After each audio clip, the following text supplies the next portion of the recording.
Bonjour à tous, les ministères Notre Pain Quotidien vous proposent la méditation du jour. Marcher avec Dieu. Le verset du jour: celui qui marche en compagnie des sages devient sage, et celui qui fréquente des hommes stupides se retrouvera en mauvaise posture. C'est dans Proverbes au chapitre 13, verset 20. Comme tous les mardis à la salle de sport, les gens étaient censés marcher sur la piste dans le sens des aiguilles d'une montre. C'était le cas des premiers marcheurs auxquels ma femme s'est jointe. Mais une autre personne est entrée sur la piste en sens inverse.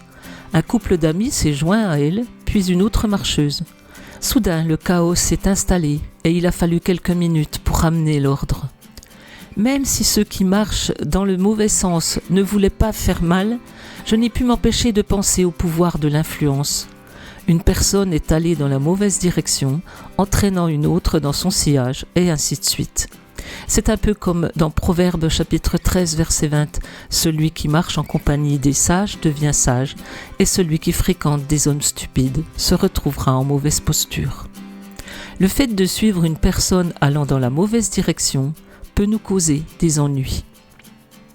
Dans l'Épître aux Galates, chapitre 5, Paul nous explique en quoi une telle erreur peut freiner notre progression spirituelle. Vous couriez bien, qui vous a arrêté pour vous empêcher d'obéir à la vérité ? Dieu, qui désire notre obéissance, ne nous éloigne jamais de la vérité au profit de la confusion. Mais ceux qui s'opposent à sa vérité risquent d'entraver notre marche spirituelle en nous entraînant loin de lui. Dieu souhaite être notre guide. Si nous marchons avec lui, nous n'emprunterons jamais la mauvaise direction. C'était un texte de Dave Quanon. Quand permettez-vous à quelqu'un de vous éloigner de Dieu ? Que pouvez-vous faire pour changer de direction ? Seigneur, merci pour l'Écriture qui nous exhorte à diriger nos pas vers toi. Aide-moi à mieux te suivre aujourd'hui. Cet encouragement vous a été proposé par les ministères Notre Pain Quotidien.